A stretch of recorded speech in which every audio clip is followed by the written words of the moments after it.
What's up, everybody? Welcome to the Panel B podcast. Still not officially the name, but it's been being called that. Yeah, and once again, only a two-man show this week. Alex is away on vacation like most normal people do on the 4th of July.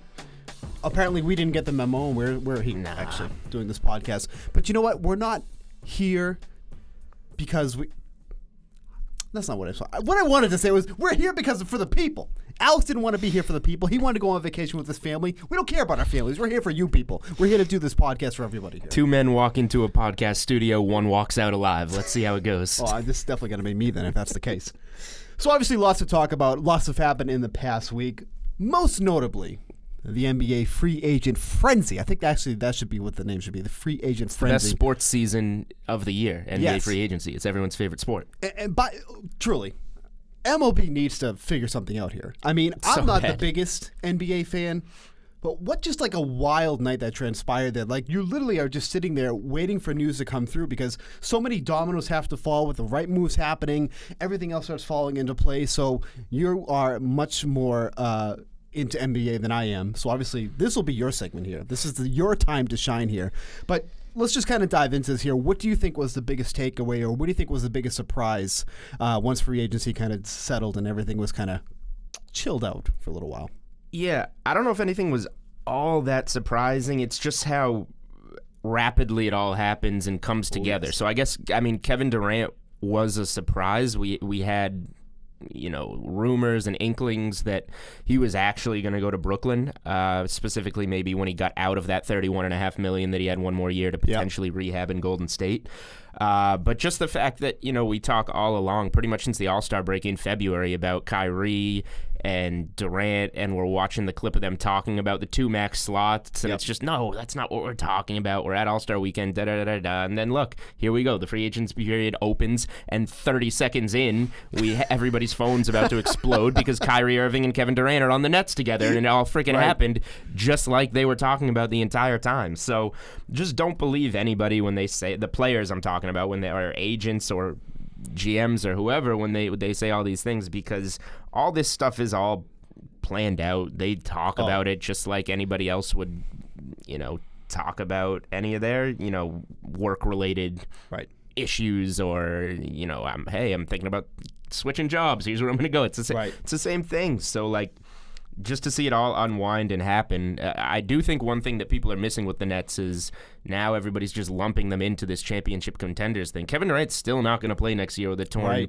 Achilles, so they have one max spot that's already just X'd off for a full season. So now this is going to be Kyrie Irving's team with not as much capability to sign pieces around him because of that sunken $40+ million a year that's going to be going to Durant. So while I think the Nets will be a playoff team, they're going to struggle a lot next year, especially we just saw in Boston what Kyrie's leadership abilities were for 2 years. Not great. And he's going to be leading that Nets team alone for a season, and it'll be in the back of everyone's mind that once Durant gets there, they'll be very good the following year. But Kevin Durant's 7 feet tall. How long is it going to take for him to adjust to that Achilles injury and get back to full strength if he ever does? So the Nets deserve to be the huge winners. It's an unbelievable haul from out of nowhere to just land Kevin Durant and Kyrie Irving, especially after the Celtics trade that gave up the Jaylen Brown pick, the Jason Tatum pick, eventually what they turned into the Romeo Langford pick in Boston, and now have the Nets have these two type of players. But at the same time, I think we need to pump the brakes a little bit and still see if this team is ever actually going to be a contender. Is Kyrie still going to be happy after a year in Brooklyn, or is he going to be complaining there? Is Kevin Durant going to get his health? There's just some things that remain to be seen with the Nets, I think. And also, once the dust kind of settled with Durant landing with the Nets, we kind of heard some reports on why the Knicks didn't go after Durant as hard as we expected. What do you think of this asinine reasoning for not going with Durant? You asked me for my biggest surprise in free agency. I said there wasn't one. I now remember what it is.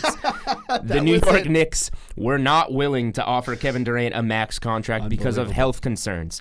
29 other teams were 100% willing to offer Kevin Durant a max contract. What a bad look for the Knicks. Just being, did Kevin Durant even meet with the Knicks in the end? Did they even have a meeting? I don't even remember. I don't believe imagine sitting at the table with the Knicks and Kevin Durant just being like, all right, so let me get this straight. You guys have been talking about having me here forever, and you're not offering me the max contract. And Dolan's just on the other side of the table like, yes, that's correct. Like, all right. That is our plan. I'm going to have to see you guys later. I have some other important meetings to get to. Yeah, so brutal. That was just amazing. And I mean, if there was one thing that I could take away, being somebody who, doesn't follow the NBA as much as you do, but everybody knows about this epic failure for the Knicks here and just how they just screwed this up so royally.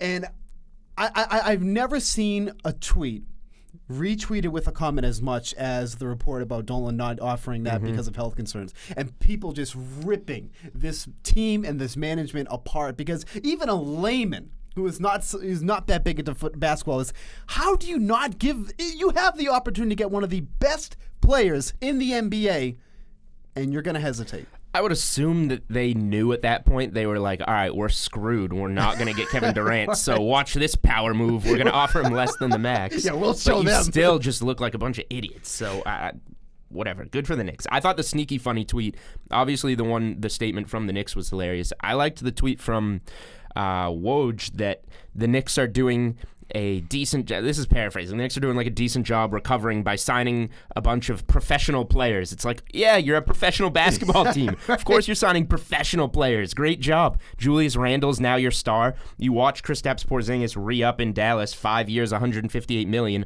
That's the player that you ditched to make this free agent frenzy this summer for all these other guys. 4-year Kyrie, 4-year Kevin Durant, who just went across town to a team with much less tradition, much less aura, and now you got Julius Randle and whoever else signed there. I don't even remember because they're not that good. I actually thought one of the best tweets of the whole free agent thing was one of your tweets. Thank you. Going after our own Adam Kaufman, who was letting everybody know. Too easy. Well, I'll let you take it here. Please let everybody know I don't even remember it. It looks like it's transpired here. I got it right here for you. Well, yeah, I mean, everybody knows the Woj bombs, and nobody is better at re-reporting somebody else's tweet than Adam Kaufman, who reported that Nerlens Noel, who the Celtics were not interested in, would not be going to the Celtics after signing with another team. So I thought I had to sound the breaking news alarm there for the Woj bombs or the Woj bombs. When Kaufman re-reports tweets or tweets non-news, it is a hashtag cough drop. So I just couldn't resist that one. Too easy. Obviously, everybody on Twitter will see Kaufman's 3 million tweets a day, just retweeting reports, re-reporting reports. Whatever you want to call it, just a bunch of dead news. I will say, I don't give you credit for a lot of things. Your cough drop stick might be the best thing on Twitter. It'll right be now. Trending at some point. It will absolutely be trending. Real quick before we move on, quick thoughts on the Al Horford contract there. Obviously, going to the 76ers, I think was pretty much of a surprise here. I don't think that really was anything there, but obviously now the Celtics ended up landing Cantor, and that is just going to be a massive, massive downgrade defensively at center. But what do you feel like this is a move for the 76ers? They're obviously trying to lock up Ben Simmons now for the long term, so they're going to have a really good core, for the next few years to come between Embiid, Horford, and Simmons. But what do you think this does for Embiid, even just from a defensive perspective? This is somebody that he struggled with before in the past, and now he's kind of got to learn from the guy who's given him a lot of trouble over the past seasons. Yeah, I mean, Al Horford dominated the Sixers head-to-head for the majority of the last few years, so I think the Sixers put some weight in that. Definitely. That Horford was one of the guys that could slow down Giannis, Embiid, types of guys like that in the East. So if you pair him with Embiid, that was obviously a move to beat the Bucks, I feel like. So if the Celtics took their step back, Kemba, that's a nice move. Cantor, that's a nice move. But from a talent standpoint, big downgrades from Horford and Kyrie to a degree. And Kawhi might go to LA. So this is a move geared to beat the Bucks. Now they have two bigger guys that can, they can put on Giannis. I like the move that if Jimmy Butler is going to go, you bring in Josh Richardson, a solid younger comparison player. So you have that 5 now and talk about a just size-wise year 5 in Simmons, Richardson, Tobias Harris, Horford, and Embiid. Your smallest guy there is Richardson, who's a good 6'6", 6'7". You got a big 5 to roll out there. And this is going to be a really good team in the East. I will say one thing that did kind of come out of nowhere, the D'Angelo Russell move to the Warriors. Yeah. Golden State got a lot younger. They're signing young pieces. It looks like it's not the end of a dynasty because once Klay gets healthy, their original big three will still be there, and Steph, Klay, and Draymond. But they're bringing in these Willie Cauley-Steins, D'Angelo Russell. It's almost like they're keeping the back leg of their dynasty while also building towards the future. Really interesting free agency for the Warriors. So obviously the NBA free agency was a frenzy, as I said. Yes. But there's other things we can focus on too as well. The NFL's coming up quick. That it is. It is coming up quick, and before you know it, we're going to be talking about that, and then everything has to do with the NFL. One thing we're doing over here, especially over at DK Live, is we're kind of giving a preview of a lot of basically all the teams and some of the questions that the DK Live panel has come up with. And we're going to take a quick look at the Indianapolis Colts and what they're going to be looking like this season. So for the MVP, the consensus was that it would be Andrew Luck this season. I definitely agree with that, but I definitely hear your thoughts first before I kind of roll into mine here. So, Andrew Luck's obviously your MVP. He's the quarterback. He's the guy that makes it go. He's one of the arguably like a top 5 best quarterback in the NFL. So I would just say he's obviously the MVP from a football perspective. Of course. The only other angle you want to look at it through is obviously through a fantasy lens. Yep. And is he going to be the MVP from a fantasy perspective of the Colts? Maybe not. I know a guy that we're going to talk out from a breakout standpoint in Marlon Mack. I thought he broke out a lot last season. Yeah, I agree. He only played, I think, one game in the first 5 weeks. He took like 10 carries in that game, but he had several games, like 4 or 5 games with 20 to 25 carries, more than 120 yards or so. Especially in the playoffs. I thought he broke out towards the end there. Now, if he puts together a full, healthy 16-game season, there's room to grow there. Right. So I agree that Mack could be the breakout player from a way that you look at it, but I also think that he could wind up being the fantasy MVP because if the perception is that he still needs to break out, and some of us think he already have, that means there's going to be some value on him early in the season, maybe priced as whatever, a $5,000 to $6,000 running back when we have these elite $8,000 to $9,000 guys, when he could be plugged into a role where he's just being undervalued early in the season on DraftKings. Yeah, I definitely like Andrew Luck in this spot. Last season he was the least sacked quarterback in the league, and that same offensive line that protected him so well last season is essentially back again this year. Then they also made the move for Devin Funchess. Devin Funchess is now on the Colts for this season. While I don't care for Funchess as much, what I like about it is that I think it's going to open up more opportunities for T.Y. Hilton. Obviously, the connection between those two, we've seen it for years now, but it's always just kind of been Hilton and then the rest of the group. They never really had that solidified number 2 receiver. So now they have a guy like Funchess who we've seen him in bursts, have some good games, have some, a couple of good stretches with the Panthers. But now you put him with Andrew Luck over Cam Newton. Obviously, that's going to make a massive, massive difference here. And if Luck's going to have all the time in the world to throw the ball, Funchess, Hilton should be open. I just really, really love this spot for Andrew Luck this season. I think he's definitely going to be back into that elite category. Obviously we were a little skeptical of him coming back last year because of the injury and such, but especially when you're drafting, he's got to be in the top 3 at this point. You would think at this stage that it always takes that first year for a guy, and Luck was very good, and then that second year is where you kind of return to form. So if he's going to be the quarterback that we thought he was going to be, a top-tier quarterback in the NFL, this is going to be the year that he does it, especially as you mentioned with the offensive line that he has. He has a few talented running backs around him, whether you care for all of them or not. And then he has the receivers. So Hilton's there. Funchess obviously has been a disappointment in Carolina, for the most part. We've seen him. He's a big end zone target. He's come down with some touchdowns there over the years, but for the most part has been a disappointment. So it'll be really interesting to see if a change in scenery as well as a potential quarterback upgrade gets him to, kind of scratch the surface of his potential a little bit. And if he does, I agree, that's going to be huge for T.Y. Hilton to kind of carve out a little bit of room. And Hilton's another guy I think we can talk out from a fantasy perspective, being the MVP of the Colts. I think Mack will wind up having more consistent numbers than Hilton. Yeah, I agree. But Hilton's the kind of guy that when he's in one of those matchups, he can have one of those, 10 for 250 and 2 touchdown games where you just go, all right, this guy's my fantasy MVP of this team because of the 3 home run spots that I rostered him in this season. just gave me such a lift that week with whatever 35, 40 DK points and a guy that you had to have to cash that week or something like that. I think Hilton's one of those guys that is valuable to use in the right spots, and there's like 3-4 weeks every season where it's like, all right, this is a T.Y. Hilton week. Right. And with every team, there will be an MVP and there'll be an LVP. Who's going to do the least amount on this team? The consensus seems to be that it's going to be Hines this year. And when I'm looking at this roster, it really doesn't feel like the Colts have a ton of holes in this roster. Like, top to bottom, they just seem like such a solid team. But if I had to take somebody for this LVP award, which obviously you don't want to be getting, but somebody's going to get it, Hines seems to be that guy. I mean, we saw him in spurts last year. I mean, he definitely is a factor in the passing game, but he's not going to be getting any carries here.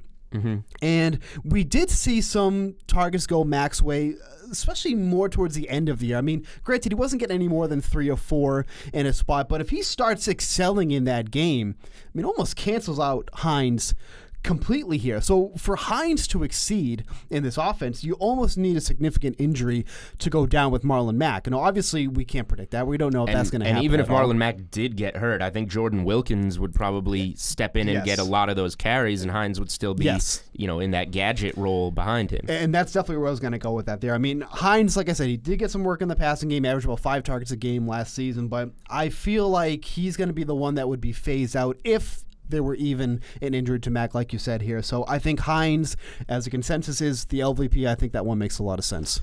Yeah, so Hines, I felt like, was the anti-T.Y. Hilton. When you had those T.Y. Hilton, can't miss spots, Hines was a guy, I think, down the stretch last season that a lot of people put some faith in because he's a target in the passing game. He's going to get the full point PPR on DK. He's going to be valuable. And then he comes out there and gets like 0 targets. And it was like, well, where the heck did this guy go? He's supposed to be a role in the passing game this week, and he was nowhere to be found. So from that perspective, I think I have to agree with Hines being the LVP, and also just because it's tough to find somebody else. Like, who's going to be the least valuable player in this offense?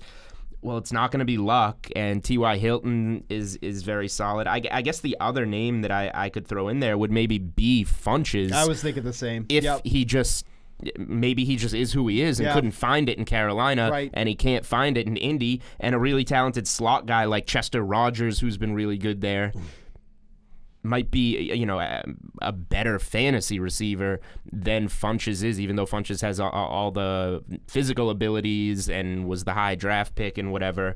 Maybe he's just not that guy. So for me, it's either Hines, or we'll still have to see what Funches can be for the first time in a new system. And then finally, we've talked a lot about him. The breakout star is definitely going to be Marlon Mack. Like you said, I think he kind of broke out already this season, but he was just under the cusp of those numbers you want to see. Like, he hasn't been over 1,000 rushing yards, but obviously injuries played a part in that. Mm-hmm. He hasn't reached the double-digit touchdown mark. Obviously, 2 things I think that he'll exceed this year, barring, his health is okay here. And, it's not really like a sneaky play here. It's not somebody that's like, oh, I didn't know about this Marlon Mack guy. Like, even if you didn't watch the football during the regular season, you saw what Mack could do in the playoffs, especially in that game when they faced the Texans there. 148 yards on 28 carries and a touchdown. Like, one of his best games of the entire season altogether. So I think Mack's the guy here. Chester Rogers, like you mentioned too, could be another candidate, but we'll see how his role kind of carves out with Funches on this team here. But if you have to pick right now, I think definitely it's Marlon Mack. Yeah, and it's more, like you said, it's not a sleeper. It's more a very good fantasy contributor stepping up to be a potentially elite fantasy contributor. So a guy that I'm willing to reach on in my season-long drafts, a guy that once we see week 1 salaries, this could be a real spot to capitalize if people are going to, underrank him or underrate him. And like you mentioned, he hasn't had 1,000 yards. He had 908 yards and missed a good amount of time last year. He hasn't had double-digit touchdowns. He rushed for 9 touchdowns. He's right there on the cusp. So, this is a guy that people know about, like you said. But, you look at the game log. There you go, Week 17 against the Titans, 25 carries, 119 yards, a touchdown. He had a touchdown the week before against the Giants. The week before that against the Cowboys, 27 carries, 139 yards, 2 touchdowns. So he definitely had some momentum at the end of the season, down the stretch, brought it into the postseason, made some noise. So it's definitely a guy that I want to have some stock in both DFS and season long this year. Okay, so that's going to wrap up football. The final thing we're going to hit upon, as we always do, because 'tis the season, for some baseball. As always, if you want to get some baseball talk, we do that every night on The Sweat, which is on all of our social accounts on Facebook, on Twitter, YouTube. Yes, sir. If it's a social account, I'm sure The Sweat is on there. And if you watch The Sweat, you might have knew about Rafael Devers last night, some guy. Another shameless plug. Some guy on this podcast might have talked about him. That would have been me. And Devers, completely went off last night. I think that was one of my best hits of the year. Might be the only hit I've had of the year. But, another huge slate tonight. The All-Star game snuck up quick. It really did. It's next week.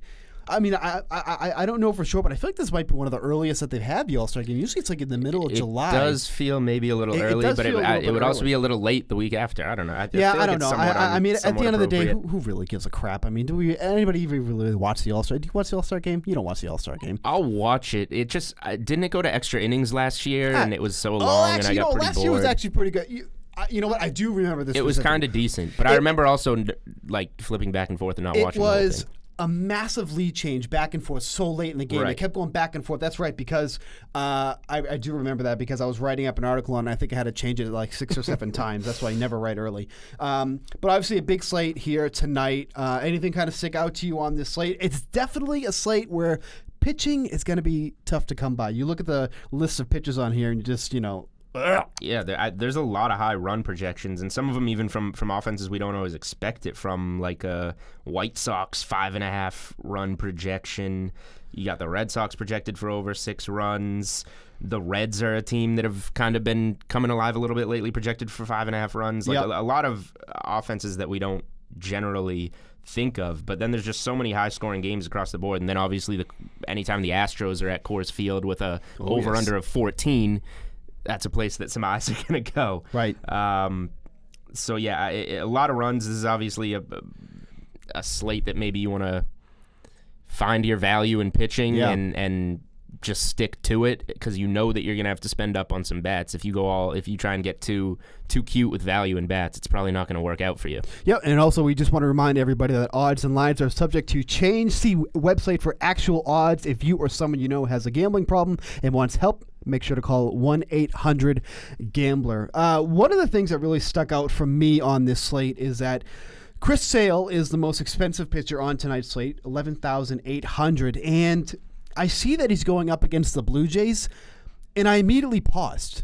Like, it was like, I have to get him in this spot. Like, I don't really know if I want to use him at all tonight, because he's had struggles against the Blue Jays already. He's pitched 2 games against them, combined 9 runs on 14 hits, only 11 strikeouts. So he's striking out over a batter an inning. The Blue Jays have been struggling against lefties all season long, and now we have one of the best lefties in the game going against him, and I'm like, I don't know if I want to be using him here. So for me, that's why everything you just said is why I would want to use him, because other people might not want him. And that's totally fair. So that's just to be contrarian on a larger slate. Probably some of the better ownership you can get on Sale against such a bad offense that you'll see, because normally this would be a spot where you just lock him into cash lineups. Right. He would be a high-owned guy in GPPs. So for those reasons, that's somebody I'm interested in. But then you just look below him, and those next 2 guys. No interest. No interest in Walker Buehler against Arizona. I think this Yankees-Mets game is a sneaky little spot for some pitching in what projects as somewhat of a high-scoring game. Here's my thing about Buehler, in that, obviously he's been fantastic. He just got rocked at Coors Field, but, whatever. I can write that one off. Yeah, we can write that one off. But to go through his game log here, 53, 26, 34.2, 40.8. Like, he's been fantastic. The only thing I worry about is that when you look at the numbers for the Diamondbacks, they've actually been one of the best hitting clubs on the road. Now, granted, they're going to Dodger Stadium, so I wouldn't really say that Dodger Stadium is a good spot on the road here, but the Diamondbacks have a 2.5 run total for tonight. That just feels too low. That's one of those things that I don't mind taking the overs on 2.5, because, like, it literally just takes one mistake. I mean, you have his game log up. How many runs have been allowed in Buehler's last, several games? Let's write off the Coors one, obviously. So then he had Coors at home. Yep. The Rockies at home. 2-0-0-1 5-1-1. But And like I said, I totally understand. But 2.5 runs is like, it's just one mistake. Well, you can, and I've seen people make the argument that anytime a run total, a team total is set at 2.5, you play the over. Yeah. Just because it's such a low number. It's such a low number. And I know you saw, I made that argument on Sunday when Blake Snell hosted the Rangers in Tampa. I thought 2.5 was too low. Blake Snell had been pitching really poorly lately. Of course, the Rangers scored 2 runs, and that one didn't pan out. So, they're set at 2.5 for a reason. They're not great offensive spots, but it's such a low number that anytime I see a 2.5, I always consider it. Like last Thursday, there was another one. The Marlins hosting Strasburg and the Nationals. That was 2.5 too. Yep. They scored 4 runs in the first 5 innings and won the first 5 innings, as well as hit that team total. So that wound up being a Marlins spot. We have the Marlins against Strasburg again on this Wednesday slate, or on the MLB card. They're not on the This is 6:30 slate for that because one. of the 6 o'clock Eastern start, but. That's a spot where, again, I'm looking at some Marlins plus money. You can get them, even if you don't want to get the bullpens involved, you can get the Marlins at plus 225 for the first 5 innings. I think they're around plus 240 for the game. The team total is right around even odds, this time at 3.5. But the Marlins have scored 4 or more runs in 9 of their last 13 games. Certainly the Marlins are always a sneaky spot to look at, I think, because I don't think they've been quite as bad as their reputation in the last month or so. And one that I really like was the Angels tonight at 5.5 runs against Ariel Jurado. That's a Spanish name. It's a lot of runs. It is a Spanish name. Good job. I absolutely love the under in this spot. Tommy La Stella got hurt last night. He fouled a ball off of his shin. Expected to be out tonight. So now you take out one of their best bats. And you look at the numbers for Jurado, and he's actually been really, really good. Yeah, he's been solid. Flying under the radar type. He got crushed by the Reds, but aside from that, he's been really solid. He's had less than 3 allowed 3 runs or less. I think it was 6 of his 8 starts since coming into the starting rotation. He's 6,100 tonight. So from a DFS perspective, I like him a lot. Yeah. From a betting perspective, I really, really like the under for the Angels total here.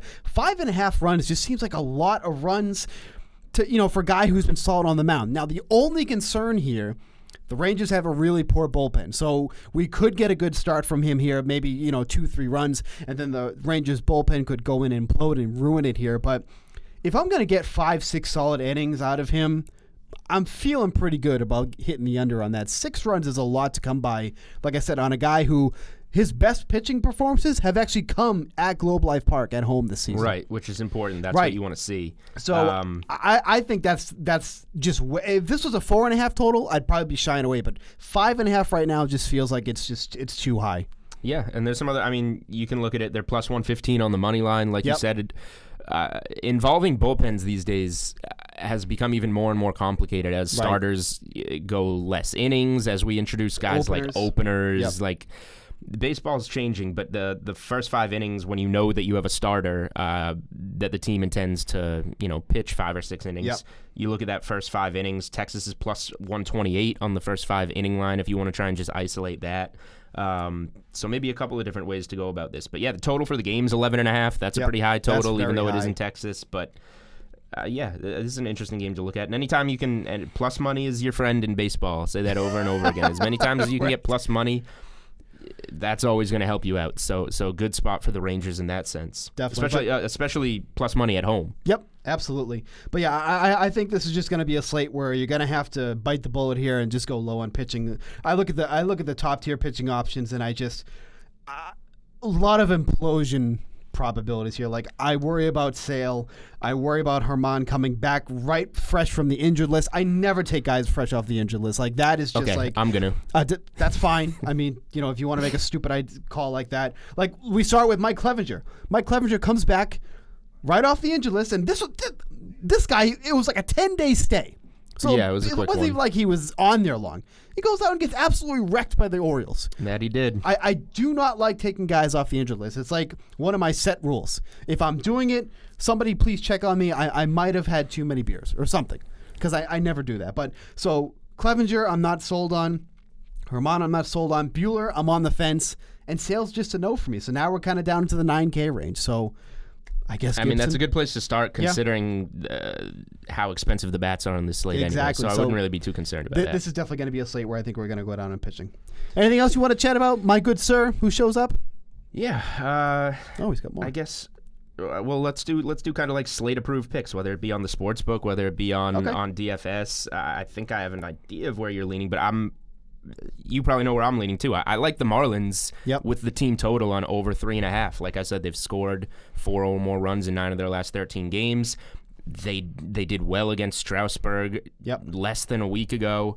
I think the Marlins have been a very overlooked team all season, and that they're a spot that I want to look at on this slate. You can, if you do want to pay up for pitching, maybe you make a little Marlins stack in DFS. Oh boy, it's here we probably go.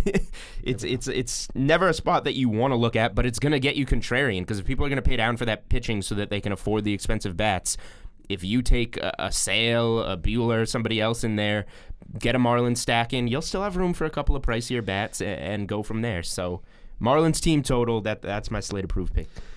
4th of July is coming up. I don't know if you've started early. If your Marlins are going to be involved in any type of slate approved pick. I'm the new Marlins man. I pick all the Marlins spots. Okay. We've been doing well with them. If you've been following in stacks, in MLB Best Bets, we hit the team total last Thursday. We hit plus 200 first 5 innings. Okay. Sneak peek. There might be some Marlins plays in MLB Best Bets today. Why do you like to deceive the people? Plays went 8-2 last week. All of them Marlins plays. No. They were just included. The Marlins plays went 2-0. Fine, undefeated. We never lose. We never lose. Okay. Real quickly, I'm going to go with the Angels under here. I think the team total 5.5 is just way too high for here against Gerardo, who I said has been excellent at home. And then for DFS purposes, I like the Braves stack a lot. Nick Pivetta has been an absolute disaster on the mound this season. The Braves are one of the best hitting clubs at home. So getting Pivetta in that spot, I think, is a really sharp play. And I think the Braves are going to go a little overlooked tonight, especially with the high totals over in Coors Field, like the Astros getting a 7.5 run total for tonight. So that's going to do it for us today. Hope everybody has a happy and safe 4th of July. Until next week, maybe we'll have 3 guys on the show. Alex said maybe 3 guys next week, and then he ducks out. So, I think it's your turn actually to duck out next time. So maybe we can do Alex and I'll probably be here. Oh, great. So we can look forward to that, I guess. So for Julian, I'm Steve. Catch you next week.